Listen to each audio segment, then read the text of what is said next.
বিসমিল্লাহির রহমানির রহিম। আলিফ লাম মিম।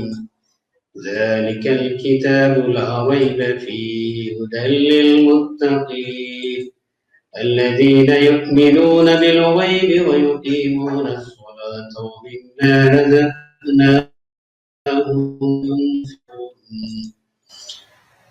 কয়েকটা আয়াত তেলাওয়াত করলাম।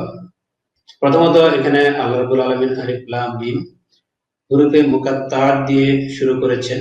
এটি ভিন্ন একটি প্রসঙ্গ, মানুষের উপর আল্লাহ রাব্বুল আলামিনের একটি চ্যালেঞ্জ এবং মানুষের স্বাভাবিক জ্ঞান কত সীমিত এখান থেকে আমরা বুঝতে পারি যে এর অর্থ আসলে পরিপূর্ণভাবে কোনো মানুষ অনুধাবন করতে পারে না। যাই হোক, আল্লাহ রাব্বুল আলামিনের পরে যে প্রসঙ্গে যে আয়াতটি সূরা বাকারায় এনেছেন, যালিকাল কিতাব লা রাইবা ফীহি হুদাল লিল মুত্তাকিন, এরপরে আয়াত হচ্ছে আল্লাযীনা ইউমিনুনা বিল গায়বি ওয়া ইউকিমুনাস সালাতা ওয়া মিম্মা রাযাকনাহুম ইউনফিকুন। যালিকাল কিতাব হচ্ছে সেই কিতাব যাতে সন্দেহের কোনো অবকাশ নেই, এটি পথ দেখাবে মুত্তাকিদের। আল্লাযীনা ইউমিনুনা বিল গায়ব, মুত্তাকি হচ্ছে তারা যারা অদৃশ্যে বিশ্বাস করে, ওয়া ইউকিমুনাস সালাত, যারা সালাত কায়েম করে, সালাত ওয়া মিম্মা রাযাকনাহুম ইউনফিকুন, এবং আমি তাদেরকে যে রিজিক দান করেছি সেই রিজিক থেকে তারা ব্যয় করে। এই দ্বিতীয় নম্বর এবং তৃতীয় নম্বর আয়াত নিয়ে আজকে প্রাসঙ্গিক আলোচনা করব। অনেকগুলো ইসলামের অর্থনীতির প্রসঙ্গ আছে, সেই প্রসঙ্গগুলো ধারাবাহিকভাবে আমাদের আসবে। যখন যে আয়াতের প্রসঙ্গ ক্রমে আসে সেই বিষয়গুলো আমি আলোচনা করব, অন্য বিষয়গুলো আমরা এখানে আলোচনা করব না, যেহেতু ধারাবাহিকভাবে কোরআন থেকে শুরু করেছি। আর কোরআনের অর্থনীতি সেটা স্বাভাবিকভাবে চলমান যে একাডেমিক অর্থনীতিগুলো আলোচনা করা হয় সেটার মতো যেহেতু হবে না। আল কোরআনের যে অর্থনীতি আছে সে অর্থনীতির অনেক ধারা উপধারা আছে, যে ধারা উপধারা ধারে কাছেও আধুনিক অর্থনীতি এখনো পৌঁছতে পারেনি, এবং অনেকগুলো প্রসঙ্গ আছে যে প্রসঙ্গগুলো আসলে তাদের মাথায় এখনো ধরেই নেই। সুতরাং আধুনিক অর্থনীতিতে অনেক কিছু আমরা পাবো না যে অর্থনীতি আল কোরআনে আছে। আবার এমন বিষয় আল কোরআনে আছে যে বিষয়টা আসলে এখনো আমরা বুঝতেই পারিনি, এমন প্রসঙ্গ আছে হয়তো 50 বছর পরের মানুষ তখন তাদের সামনে এটা পরিষ্কার হবে। তো যাই হোক, আমি এই দুইটা আয়াতের প্রসঙ্গে অর্থনীতি, আল কোরআনের যে অর্থনীতি সেই প্রাসঙ্গিক বিষয়টা এখানে আলোচনা আনবো। তো এই দুই আয়াত আল্লাহ রাব্বুল আলামিন সূরা বাকারার বক্তব্য কোরআনের অর্থনীতির দ্বিতীয় পর্যায়ের সূচনা করেছেন। প্রথম একটা থিওরিটিক্যাল সূরা ফাতিহা আমরা দেখেছি যে শান্তি প্রতিষ্ঠার জন্য মৌলিক একটা বিষয় আল্লাহ রাব্বুল আলামিন উপস্থাপন করেছেন, আর এখানে আল্লাহ রাব্বুল আলামিন ভিন্ন জিনিসের উপস্থাপন করেছেন। কোরআনের যে পরিচয় দিয়েছেন আল্লাহ, সেটা হচ্ছে যালিকাল কিতাব, এটা লিপিবদ্ধ একটি গ্রন্থ। কিতাব বলে কোরআনকে বোঝানো হয়েছে এবং এটি লিখিত জিনিস, দালিলিক একটি বিষয়। আমরা কোরআনকে লিখিত বা গ্রন্থ আকারে পাইনি বা এভাবে আসেনি। প্রথমত এটি এসেছে মৌখিক ভাবে, তাকরার। কিন্তু তাহলে দালিলিক যে কথা কোরআনের প্রথম পরিচয়টা দেওয়া হলো সেটা কোথায়? আমরা জানি সেটা হচ্ছে লৌহে মাহফুজে সংরক্ষিত আছে, লিখিত আছে। এবং কোরআনের শুরুতে যে ভূমিকা আল্লাহ রাব্বুল আলামিন দিয়েছেন যে এতে সন্দেহের কোনো অবকাশ নাই, এতে কোনো ভুল নেই, কোনো ভ্রান্তি নেই, এখানে ওই কোরআনকে অনুসরণের কোনো ঝুঁকি নেই। এই কোরআনে আল্লাহ রাব্বুল আলামিন যে বিধানগুলো দিয়েছেন, কোনো মানুষ যদি এটা অনুসরণ করে তাহলে ব্যক্তিগতভাবে তার কোনো ঝুঁকি নেই এবং জীবন পরিচালনার ক্ষেত্রে সে অভাবে পড়বে না, এই ঝুঁকি তার নেই। এটা হচ্ছে একটা গ্যারান্টেড কথা। এখন অনুসরণ করতে গিয়ে আমরা আসলে কি কতটুকু করতে পেরেছি সেটা ভিন্ন বিষয়। এবং পূর্ববর্তী সূরাতে আল্লাহ রাব্বুল আলামিন আমরা আমাদেরকে শিখিয়েও দিয়েছেন। আমরা সূরা আল ফাতিহা আল্লাহর কাছে চেয়েছি, হেদায়েতের রাস্তা চেয়েছি, সহজ সরল পথের নির্দেশনা চেয়েছি, এবং সেই চাওয়ার জবাবটা এই সূরাতে আল্লাহ রাব্বুল আলামিন এখানে শুরুতেই দিয়ে দিয়েছেন। সেই পথ দেখানোর কথা বলেছেন। সেই পথ আল্লাহ তাদেরকে দেখাবেন যাদের মধ্যে চারটি বৈশিষ্ট্য আছে, যাদের মধ্যে ঈমান আছে এবং যারা গায়েব বা অদৃশ্য জগতের বিষয়াবলীর প্রতি বিশ্বাস করে, যারা সালাত বা প্রার্থনা, সালাত কায়েম করে, সালাতের প্রতি যারা নিবেদিত প্রাণ।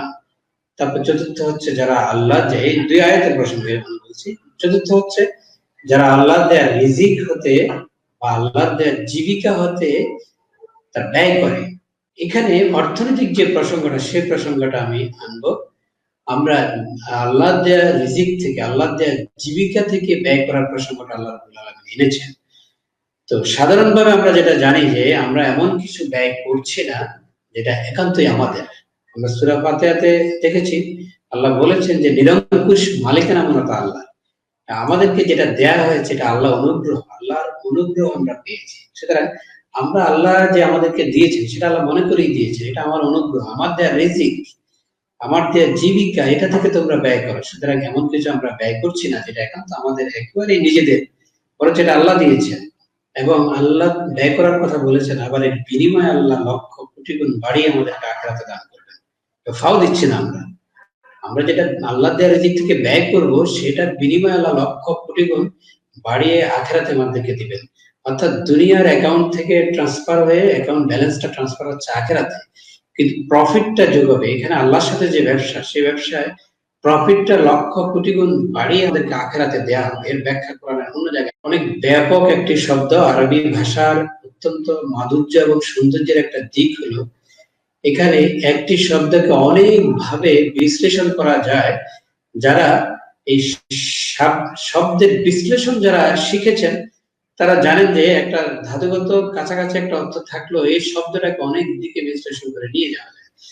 রিস্ক একটি ব্যাপক অর্থবোধক শব্দ, সাধারণভাবে যেটা বাংলা অনুবাদ হতে পারে, সাধারণ অনুবাদটা হচ্ছে রোজগার, রোজগার অথবা বৈষয়িক সম্পদ ইত্যাদি।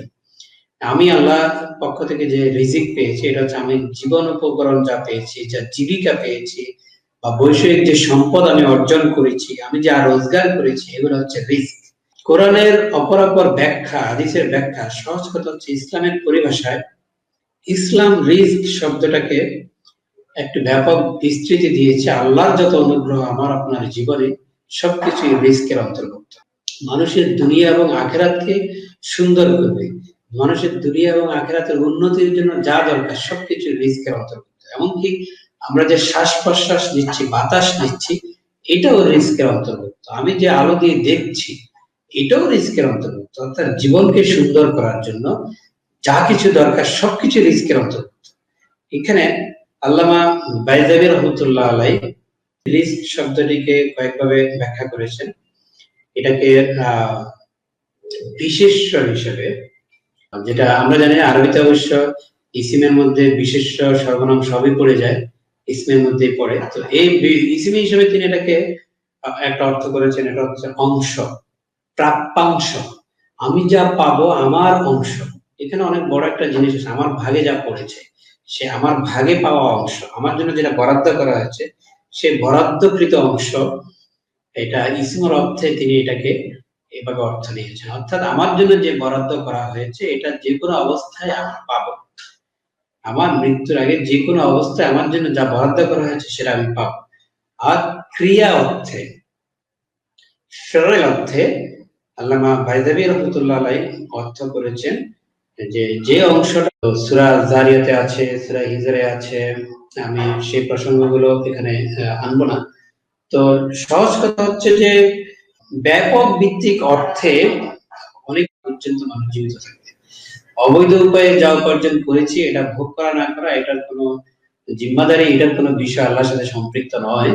তবে যে জিনিসটা আল্লাহ রাব্বুল আলামিন বরাদ্দ করেছিলেন আমার জন্য সেটা পর্যন্ত আমি ভোগ করতে পারবো না ততক্ষণ পর্যন্ত, এবং কি যতটুকু বাতাস আমার জন্য বরাদ্দ করা হয়েছে সেটাও যতক্ষণ পর্যন্ত, সেখানে কিন্তু আল্লাহ তো সেই দায়িত্ব আমার আপনার জন্মের 50,000 বছর আগে নিয়ে রেখেছেন। সুতরাং অন্যের দায়িত্ব আমাদেরকে নিতে হবে, চেষ্টা করতে হবে, সেটা হচ্ছে ইনফাক।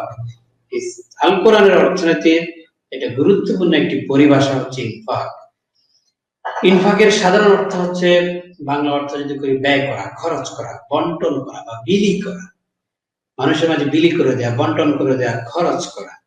আর আল কোরআনের যে বিস্তৃত ব্যাখ্যা, ইসলামের যে পরিভাষা, সেই পরিভাষা অনুযায়ী এর অর্থ হচ্ছে কোনো বিনিময়ের প্রত্যাশা না করে, যে আমি একজনকে দান করছি সে অন্য সময় আমাকে দান করবে এরকম, অথবা আমি অন্য কোনো ফায়দা তার কাছ থেকে উঠাবো, এরকম কোনো বিনিময়ের প্রত্যাশা করা যাবে না। বিনিময় শুধু আল্লাহর কাছ থেকে প্রত্যাশা করবো সেটা আখেরাতে, এটা একটা অর্থনৈতিক আচরণ করে। একেবারে প্রত্যাশা যে করবো না তা না, সে প্রত্যাশা অবশ্যই করতে হবে, সেটা ইখলাসের সাথে। সেটা হচ্ছে বিনিময়টা আমাকে আল্লাহ দিবেন এবং লক্ষ কোটি গুণ বাড়িয়ে দিবেন, সেটা আখেরাতে দিবেন, দুনিয়াতে দিতে পারেন। তবে সাধারণভাবে মানুষের কাছ থেকে কোনো বিনিময়ের প্রত্যাশা করা যাবে না, শুধুমাত্র আল্লাহকে খুশি করার জন্য, আল্লাহ খুশি হবেন এই কারণে দান করা, বিলি করা, বন্টন করা, ইনফাক। এই দুটি শব্দকে একই অর্থে ব্যবহার করা তিনি বুঝিয়েছেন, এবং তিনি তার তাফসীর গ্রন্থে সাধারণ যে অর্থ করেছেন সে অর্থে এগুলো তাৎপর্য, দুটি শব্দের তাৎপর্য এভাবে করেছেন। ইনফাক শব্দের অর্থ তিনি আংশিক ব্যবহার, আংশিক ব্যয়, অর্থাৎ একজন মানুষের সম্পদ আছে, একজন মানুষের কাছে 100 টাকা আছে, তিনি যদি 90 টাকা দিয়ে দেন, ব্যয় করেন, অথবা 90 টাকা কাউকে দান করে দেন, 50 টাকা দান করে দেন, 99 টাকা দান করে দেন, এটা হবে ইনফাক।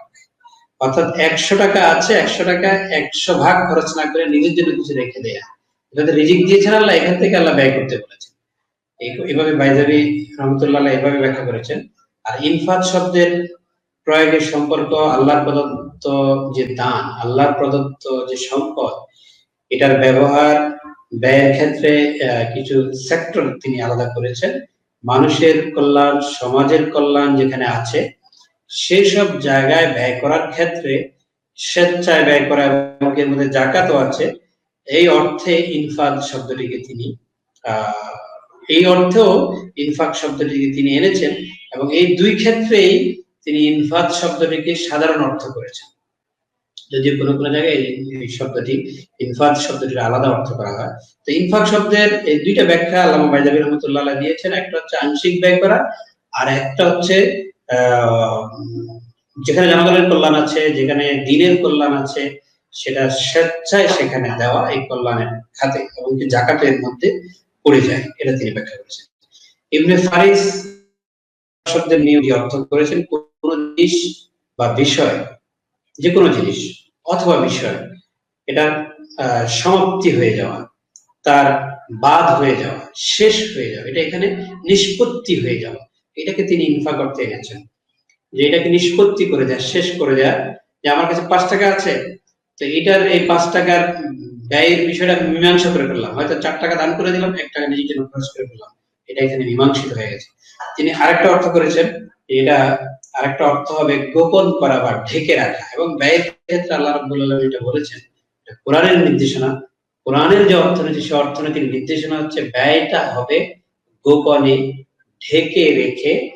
এই অর্থ ইবনে ফারিস রহমতুল্লাহ আলাইহি করেছেন, যে এর দ্বারা একজনের সম্পদের মালিকানার সমাপ্তি ঘটে, এবং সেটা গোপনে ঘটে। 5 টাকা আছে, 4 টাকা দান করে দিলাম, এই 4 টাকা কিন্তু আমি মালিকানা হস্তান্তর করে ফেলেছি, এই মালিকানা আমার কাছে রাখিনি, শেষ করে ফেলেছি, এটাকে তিনি অর্থ করেছেন।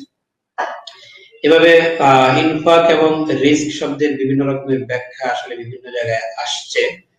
তো আল্লামা রাগিব ইস্পাহানী রহমতুল্লাহ আলাইহি ইনফাককে যে অর্থ করেছেন সেটা হচ্ছে এরকম, যে ব্যয় করা, ব্যবহার করা, শেষ করে দেয়া, অথবা কোনো বিক্রয়ের মাধ্যমে, সেটা যদি ব্যবসায়িক কার্যক্রম হয়, বিক্রয়ের মাধ্যমে বিলির ব্যবস্থা করা, এই বিষয়ে প্রসঙ্গটাও তিনি এনেছেন। বিক্রয়ের ক্ষেত্রে প্রসঙ্গটা কেন এনেছেন সেটাও এখানে ইনফাকের সাথে বা আপনার রিস্কের সাথে, ইনফাকের সাথে ইনসাফের সম্পর্কটা অবশ্য আছে, সেটা ব্যাখ্যা সাপেক্ষ বিষয়। ইনসাফ কথাটিও ইসলামী অর্থনীতি। আমরা দেখেছি যে বিশিষ্ট মুফাসসির আল্লামা ইবনে জারির তাবারি রাহমাতুল্লাহ আলাইহি, তিনি বিভিন্ন সূত্রে পূর্ববর্তী উলামায়ে কেরামদের ব্যাখ্যা বিশ্লেষণগুলো অ্যাড করেছেন, এবং সেইগুলো অ্যাড করে তিনি যে ব্যাখ্যাটা করেছেন, সেই ব্যাখ্যার মধ্যে ধন সম্পদ থেকে যাকাত দান করা, এটাকেও তিনি ইনফাকের মধ্যে এনেছেন। এবং আরেকটি বিষয় তিনি উল্লেখ করেছেন, সেটা হচ্ছে সূরা বারাতের প্রসঙ্গগুলো সেখানে টেনেছেন, আল্লাহকে সন্তুষ্টি করার জন্য যে কোনো ধরনের দান এবং যাকাতের তার মধ্যে থাকতে পারে, সেটাকে ইনফাক হিসাবে এনেছেন। আরেকটি প্রসঙ্গ তিনি এনেছেন, সেটা হচ্ছে যে ধন সম্পদে আমি যাকাত দিই, অথবা অন্যভাবে মানুষকে দান করি, অথবা আমার আত্মীয় স্বজনের জন্য, তাদের উপকারিতার জন্য, আল্লাহর সন্তুষ্টির খেয়ালে আমি দান করলাম, পরিবার বর্গের জন্য, ভরণ পোষণের জন্য আমি দান করলাম। কিন্তু আল্লাহর দৃষ্টিতে এটাও আমি আল্লাহর রাস্তায় ব্যয় করেছি, যে খারাপ কাজ থেকে তাকে ফিরিয়ে রাখে, তাকে ফায়সা কাজ থেকে ফিরিয়ে রাখে, এবং এর বিনিময় আল্লাহ রাব্বুল আলামিন আখিরাতে অনেক অনেক দিবেন।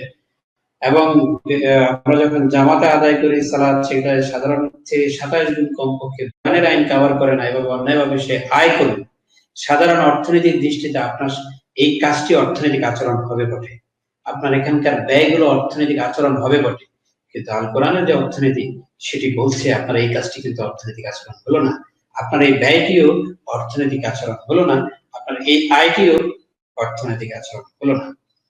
আর ইনসাফের বিপরীত শব্দ হচ্ছে বখিলা। এটার অর্থ হচ্ছে কৃপণতা। বখিল হচ্ছে কঞ্জুস। তার সাথে যদিও সে বখিল, কিন্তু তার সাথে থাকে প্রচন্ড লোভ। এই লোভটা হাত্তা জুরতুমুল মাকাবির, কবর পর্যন্ত তাকে পৌঁছে দিয়ে ততক্ষণ তার এই লোভ কিন্তু থামে না। কোরআন কিন্তু সে কথা বলেছে। এই প্রসঙ্গে আমরা ইনশাআল্লাহ সময় যখন আসবে, এই আয়াত যখন আসবে, তখন বিস্তারিত বলবো। তো বখিল মানুষ অপরের জন্য, অপর মানুষের জন্য কখনো দায়বোধ করে না।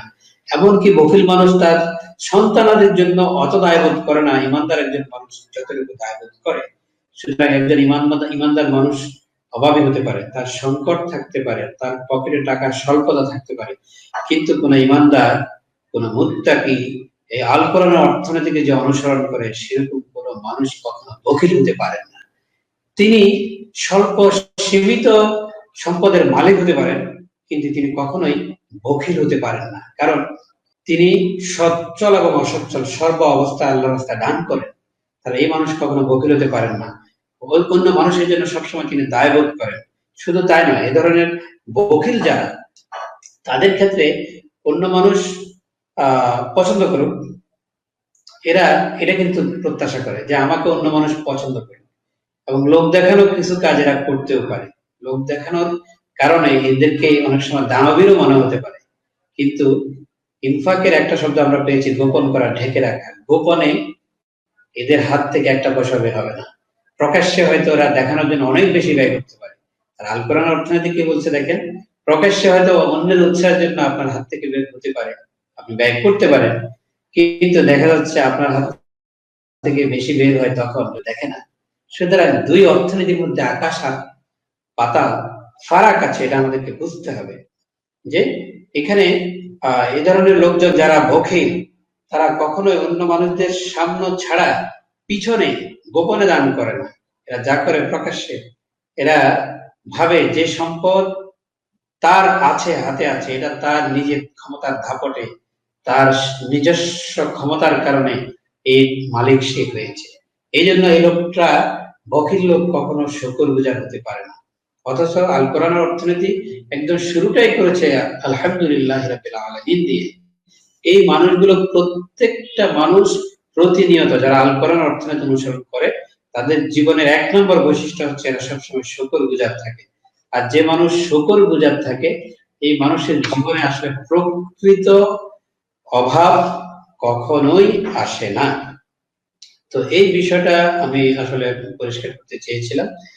এবং আরেকটি বিষয় যেটা ইবনে কাসির রাহমাতুল্লাহ আলাইহি নিজস্ব একটি অভিমত দিয়েছেন, তিনি আল কোরআনে যে সংযুক্তভাবে সালাত এবং ইনফাকের কথা উল্লেখ করা হয়েছে, এই প্রথম যে দুই আয়াত আমি তেলাওয়াত করেছি, এখানে এই প্রসঙ্গে ইবনে কাসির রাহমাতুল্লাহ আলাইহি ইনফাক বলতে যাকাত, সাদাকাত এবং সব ধরনের ব্যয়কে বুঝিয়েছেন। এর কারণ তিনি বলেছেন, সালাত অর্থ হচ্ছে প্রার্থনা, এটা হচ্ছে হাক্কুল্লাহ, আল্লাহর আল্লাহর অধিকার। আর যাকাত হচ্ছে হাক্কুল মাল, মালের অধিকার। তো মালের উপর সেটাও আল্লাহর অধিকার। আল্লাহর অধিকার আল্লাহ বান্দার মধ্যে বন্টনের ব্যবস্থা করে দিয়েছেন। সুতরাং এই আয়াতটিতে যে সামগ্রিকভাবে ব্যয়কে ব্যবহার করা হয়েছে ইনফাক অর্থে, এর মধ্যে সব ধরনের ব্যয়, বাধ্যতামূলক ব্যয় এবং সাধারণ ব্যয় এবং আল্লাহর হস্তে ব্যয়, সব ব্যয়কে অন্তর্ভুক্ত করা হয়েছে। এমনকি সৃষ্টিকুলের অন্য প্রাণীর খেদমতেও কেউ যদি ব্যয় করে, অন্য প্রাণীর উপকারের জন্য, আপনি একটি বিড়ালের উপকারের জন্য, একটি কুকুরের উপকারের জন্য যদি ব্যয় করেন, সেই ব্যয় এর মধ্যে অন্তর্ভুক্ত হবে। আল্লামা ইবনে কাসির রাহমাতুল্লাহ আলাইহি এই কথাটি উল্লেখ করেছেন। তিনি কাছের দূরের সবার কথা উল্লেখ করেছেন, সব আত্মীয় স্বজনের কথা উল্লেখ করেছেন। এখানে এই দুইটা আয়াতের যে বিশাল একটা অর্থনৈতিক তাৎপর্য আছে, এই বিষয়টা ইতিমধ্যে আমরা বুঝতে পেরেছি যে অর্থনৈতিক তাৎপর্য আল্লাহ বিধান দিয়ে নির্দিষ্ট করে দিয়েছেন, একবারে সুস্পষ্টভাবে বিধান দিয়ে নির্দিষ্ট করে দিয়েছেন। এবং অর্থনৈতিক যে সাম্যের কথা আল্লাহ বলছেন, এটা মানুষের আত্মিক ইবাদতের সম্পর্কের সাথে আল্লাহ টেনেছেন।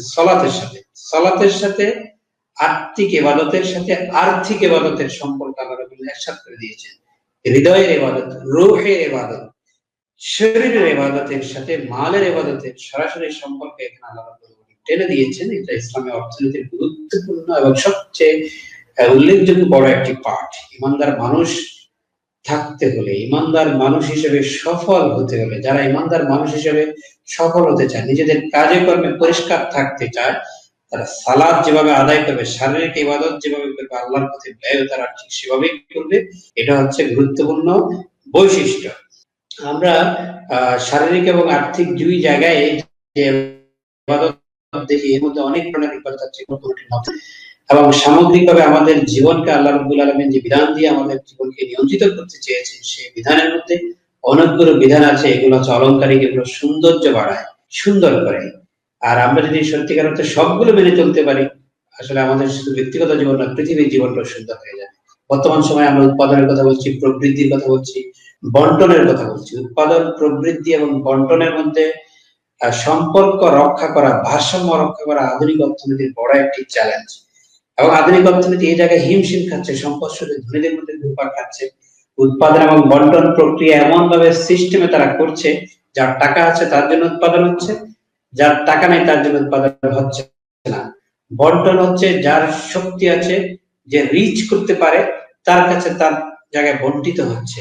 আর নিচে হচ্ছে যে যার সামর্থ্যে উৎপাদন কার্য পরিচালিত করছে, যার সামর্থ্য আছে তার জন্য উৎপাদন হচ্ছে, তার জন্য জিনিস বানানো হচ্ছে, যেই জিনিসটা উৎপাদন করলে লাভ হবে সেই জিনিসটা বানানো হচ্ছে।